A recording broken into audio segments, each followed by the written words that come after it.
Eu vou começar essa videoaula do final dela. No final dessa videoaula, a gente vai discutir uma polêmica que existe no meio científico sobre os estilos de aprendizagem. Você provavelmente conhece um dos modelos de estilos de aprendizagem, que é aquele modelo que diz que existem aprendizes que são auditivos, aprendizes que são visuais e aprendizes que são sinestésicos. Essa é uma teoria amplamente difundida, mesmo entre o público leigo, e é bastante provável que você já tenha ouvido falar alguma coisa dela. Ela não é a única teoria, não é o único modelo. Na verdade, existem dezenas de modelos estudados por diferentes grupos de psicologia cognitiva. Só que aí vem o pessoal da neurociência, que vem por um outro caminho e diz que os estilos de aprendizagem não funcionam como uma teoria científica. E tem toda uma argumentação por trás disso, uma argumentação um pouco complexa até. Se você tiver interesse, você pode olhar o livro do Daniel Willingham, porque os estudantes não gostam da escola.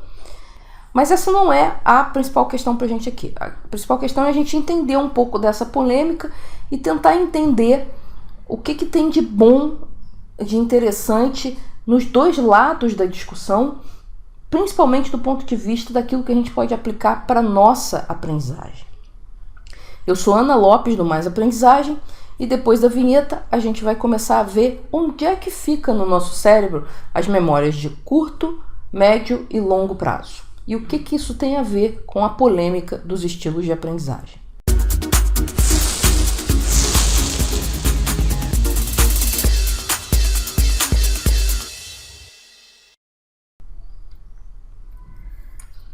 Então vamos lá, a gente vai começar a discutir então a localização física no cérebro das memórias de curto, médio e longo prazo. Ou seja, cada lembrança que você tem, ela pode estar em uma dessas memórias. E cada uma dessas memórias tem um lugar no cérebro em que ela acontece. E a gente vai ver isso agora. A gente vai começar pela memória de curto prazo. A memória de curto prazo, como o próprio nome diz, é aquela memória que dura muito pouco, de alguns segundos a, no máximo, alguns minutos. E essa é uma memória que a gente também chama de memória de trabalho. A localização física da memória de trabalho é o lobo pré-frontal. E esse lobo pré-frontal, ele fica na frente do cérebro, mais ou menos atrás da nossa testa. E essa é uma área do nosso cérebro focada muito no raciocínio. Então, o que acontece? A gente precisa raciocinar sobre alguma coisa que está acontecendo agora. A gente traz algumas informações para a memória de trabalho, que é essa memória da qual a gente está consciente nesse exato momento, e usa essas informações para realizar aquele raciocínio que a gente precisa. A memória de trabalho, além de ser uma memória de curto prazo, ela tem uma limitação. Ela é uma memória pequena. Os primeiros estudos acerca de quantos itens a gente conseguia manter ao mesmo tempo dentro da memória de trabalho indicava que esse número era em torno de 7 itens de informação. Então, 7 mais ou menos 2. Então, alguma coisa entre 5 e 9 itens é o que a gente consegue gerenciar dentro da nossa memória de trabalho ao mesmo tempo. Se a gente começar a pensar em outra coisa, a gente vai ter que tirar algumas coisas da nossa consciência para poder trazer outras relacionadas a essa outra tarefa. Porque tem essa limitação bem específica do tamanho da memória de trabalho. E existem, inclusive, estudos mais recentes mostrando que talvez essa memória de trabalho seja ainda menor, que o número esteja mais para 5 do que para 7. Então seria alguma coisa entre 3 e 7, ao invés de ser alguma coisa entre 5 e 9. Mas isso são pesquisas mais recentes. Independente do número, é um espaço bem pequeno. E a gente não tem conhecimento de mecanismos para você ampliar essa memória de trabalho de uma maneira significativa. O que a gente tem são algumas formas de você aumentar o tamanho de cada item. E a gente chama esses mecanismos de agrupamento. Então a gente usa o mecanismo de agrupamento para conseguir fazer raciocínios cada vez mais complexos. Mas a gente, na prática, está sempre trabalhando com um número pequeno de elementos, mesmo que esses elementos estejam agrupados. Bom, então essa é a localização da nossa memória de trabalho. Ela é muito bem localizada no lobo pré-frontal e ela tem essa característica de ser essas coisas das quais a gente está consciente nesse exato momento e que servem para a gente raciocinar sobre o que está acontecendo à nossa volta e tomar alguma atitude em relação a isso, ou não, né? Agora tem uma memória que não se fala muito, que é uma memória que é de médio prazo. Essa é a memória daquelas informações que você está tentando colocar na memória de longo prazo.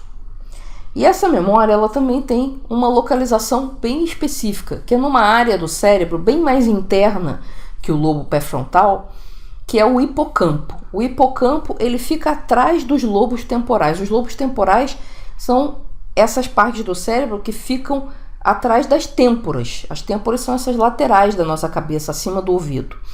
Então, lá para dentro, bem mais para o meio do cérebro, mais ou menos nessa região, está o hipocampo. Tem do lado direito, tem do lado esquerdo, como você está vendo aí no desenho. E ele tem meio que um formato de um cavalo marinho, e hipocampo em grego é cavalo marinho. Então esse nome vem daí. E o hipocampo, ele é a área do cérebro responsável por fazer associações entre as diversas informações sensoriais que a gente está recebendo o tempo todo. Então você está o tempo todo vendo alguma coisa, ouvindo alguma coisa, sentindo alguma coisa através do tato, através dos movimentos que você faz, então você recebe informações motoras e assim por diante. Então é uma infinidade de informações, essas informações passam necessariamente pelo filtro do hipocampo.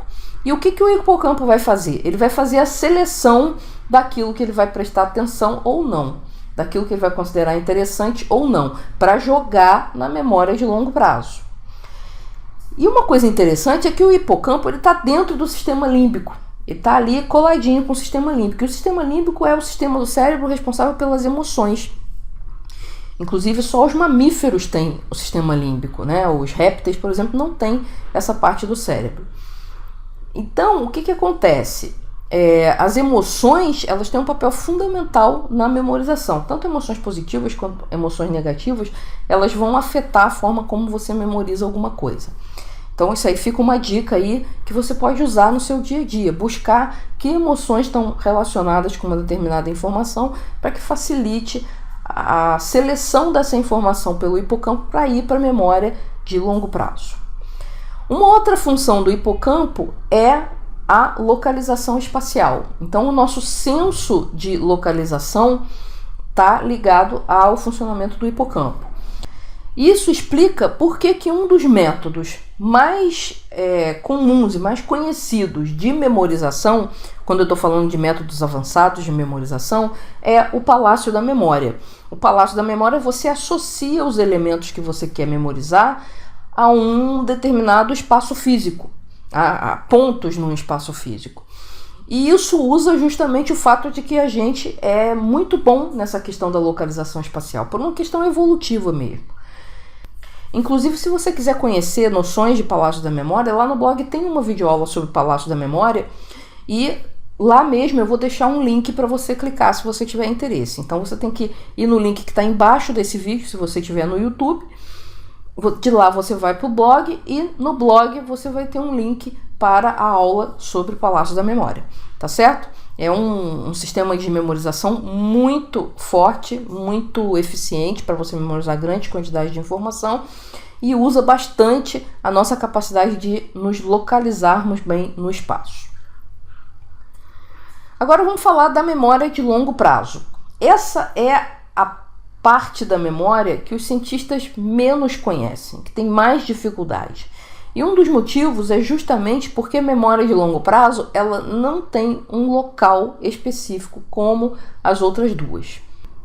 Quando um indivíduo está acessando uma memória de longo prazo, isso a gente vê por imagens de ressonância magnética funcional, quando ele está acessando essas memórias, acontece que todo o cérebro é ativado. Vários pontos do cérebro são ativados. Então, por exemplo, se eu estou raciocinando alguma coisa agora, o que é mais ativado é o meu lobo pré-frontal. Se eu estou tentando memorizar alguma coisa, fazendo algum tipo de revisão, alguma coisa, eu ativo bastante a região do hipocampo. Agora, se eu estou acessando uma memória de longo prazo, uma memória que já está bem consolidada, aí acendem várias regiões do cérebro. Isso é muito interessante. Quer dizer, a memória de longo prazo ela não tem uma posição, ela está espalhada pelo aquilo que a gente chama de neocórtex, que é a área mais externa de todo o cérebro. Então, o nosso cérebro ele vai evoluindo, né, ao longo da nossa evolução como espécie, de dentro para fora. E a área mais recente e que nos torna mais evoluídos é justamente essa área externa. E a memória de longo prazo ela está espalhada nessa área externa que é o neocórtex, mas ela não fica numa posição específica. Isso quer dizer o seguinte: como o cérebro ele tem localizações para certas funções, você vai ter essa memória de longo prazo associada a vários tipos de informação. Então, por exemplo, você vai acender a área ligada à memória visual, você vai acender a área ligada à memória motora, você vai acender a área ligada à linguagem, você vai acender a área ligada à memória auditiva. Isso aí serve como confirmação para o fato de que a nossa memória é associativa, que quanto mais associações de diferentes naturezas a gente tem sobre uma determinada informação, mais essa memória se consolida na nossa mente. E é justamente isso que essas ressonâncias estão mostrando para a gente, que uma memória realmente estabelecida, realmente consolidada, ela tem muitas conexões com várias áreas do nosso cérebro, responsável por várias funções e por várias memórias sensoriais. E aí que você pode me perguntar, tá, mas e daí? Eu não estou entendendo. O que isso tem a ver com aquele assunto inicial, aquele que eu disse que eu ia começar pelo fim, que são os estilos de aprendizagem. Então, as teorias de estilos de aprendizagem separam os tipos de aprendizes em diferentes estilos. Como eu disse no início, a mais conhecida é desse autor aí, o Walter Barr, e ela é bem comum, bem difundida, a maioria das pessoas conhece, e ela diz o seguinte: existem aprendizes que têm um foco na aprendizagem pelo canal visual, existem aprendizes que são mais sinestésicos, ou seja, trabalham mais com tato, com as sensações do corpo, e tem aqueles aprendizes que são mais auditivos, ou seja, eles conseguem aprender melhor pelo canal auditivo. Agora, existem outras teorias, muitas outras. Eu não vou mostrar todas aqui, mas eu vou mostrar mais uma só para você ter uma ideia de que existem outros modelos. A ciência é toda construída assim. Uma pessoa ou um grupo de pessoas percebe que existe alguns padrões acontecendo ali e tenta colocar esses padrões dentro de um modelo. E esses dois caras aí, o Haney e o Mumford, eles criaram um outro modelo em relação a tipos de aprendizes. Então eles dividiram em 4 tipos: os reflexivos, os teóricos, os pragmáticos e os ativos. Então os reflexivos são aqueles caras que estão sempre perguntando o porquê das coisas. Eles têm que ter essa informação, senão eles se sentem perdidos na aprendizagem deles. Os teóricos são aqueles que gostam de ir fundo na teoria, de conhecer todos os conceitos. Então eles estão sempre perguntando o quê. Os pragmáticos são aqueles que querem saber a receita de bolo. Eles perguntam como. Olha, me diga aí, passo 1, passo 2, passo 3, que eu pego aqui e resolvo o meu problema. Esses são os pragmáticos. E tem os ativos, que estão sempre se perguntando: e se eu fizer tal coisa? E se acontecer tal outra coisa? Esse é o tipo de aprendiz que tem que pôr a mão na massa para realmente sentir que entendeu aquela nova informação, aquela coisa que ele está tentando aprender. Então, você vê que também é uma teoria que faz bastante sentido se você começar a observar a maneira como as diferentes pessoas aprendem por aí. Tanto quanto a teoria dos auditivos sinestésicos e visuais. Ou seja, são modelos que observam a natureza da aprendizagem de pontos de vista diferentes. E aí vem os neurocientistas e dizem que isso não serve para nada. Ou alguns neurocientistas, não são todos que mexem com isso, mas alguns neurocientistas ligados à aplicação de neurociência à educação falam isso, que modelos de estilos de aprendizagem não são modelos válidos do ponto de vista de uma teoria científica. E tem toda uma argumentação para isso, porque isso não é testável e tal, e eu acho que essa argumentação está muito no campo da estrutura do conhecimento, da hermenêutica, não no campo da utilidade prática disso tudo. E com relação à utilidade prática, a minha visão é a seguinte, é que a gente não pode imaginar que uma pessoa, por mais que ela tenha uma acuidade visual muito boa ou um ouvido muito bom, ela vai aprender só por um canal. E por que eu digo isso? Justamente por causa daquela coisa da memória de longo prazo. A memória de longo prazo ela está espalhada. Então, se você quer consolidar uma informação, você não pode pegar essa informação por um único canal, por uma única fonte. Você tem que usar o máximo possível de associações que você puder e de preferência ligada a diferentes sentidos e a diferentes estilos, digamos assim. O que eu estou querendo dizer com isso na prática? Eu estou querendo dizer o seguinte, que se você pega um conhecimento, um corpo de conhecimentos que você quer aprender e você pergunta só por quê, a coisa vai ficar capenga. Agora, se você pergunta por quê, se você pergunta o quê, se você pergunta como a coisa é aplicada na prática, e se você começa a colocar a mão na prática, você vai ter uma aprendizagem muito mais completa. A mesma coisa se você pegar uma informação e estudá-la num material que tem um caráter mais visual. Depois você observa essa informação dentro de um ambiente mais sinestésico, em que você possa pôr a mão, em que você possa sentir aquela informação. E depois você ouve coisas sobre aquela mesma informação. Então, na verdade, você está criando uma série de conexões que vão mexer com diferentes partes do seu cérebro e isso está te ajudando a fazer essa memória caminhar daquele médio prazo ali, que acontece quando a gente está estudando e tentando memorizar, para a memória consolidada de longo prazo. Então, essa é a minha visão aí sobre essa polêmica. Eu acho que essa polêmica ela está muito teórica e, na verdade, na prática, o que a gente vê é que a gente precisa construir o maior número possível de associações para conseguir memorizar com facilidade. E quem já experimentou qualquer tipo de técnica de aprendizagem sabe disso, que quanto mais associações você faz com aquela informação, mais fácil é você puxar aquela informação da memória. Tá certo?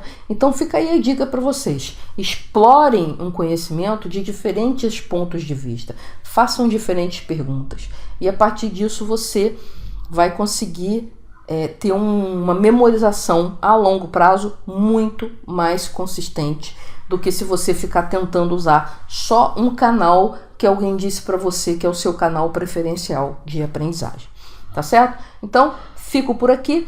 Gostaria que você visitasse lá o blog, fizesse os seus comentários e me dissesse aí se você já tentou usar a teoria de estilos de aprendizagem, qual é o seu estilo de aprendizagem, se alguém já mediu isso para você, se você mesmo já mediu, e que tipo de resultado você teve ao tentar usar esse tipo de teoria e como que você acha que você poderia melhorar esse resultado, tá certo? Então são tipos de comentários que você pode fazer lá no blog, que é o canal onde eu realmente consigo ler todas as mensagens. Então, se você está no YouTube, clica no link que está embaixo do vídeo, você vai para o nosso blog, maisaprendizagem.com.br e faz o seu comentário lá. Com certeza eu vou ler esse comentário. Eu às vezes não consigo responder todos, mas eu leio todos e muitas vezes tiro de lá algumas ideias para as próximas videoaulas. Então, se você tem alguma sugestão, alguma coisa que você gostaria de ver discutida e ensinada aqui no Mais Aprendizagem, então vai lá no blog e dá a sua sugestão.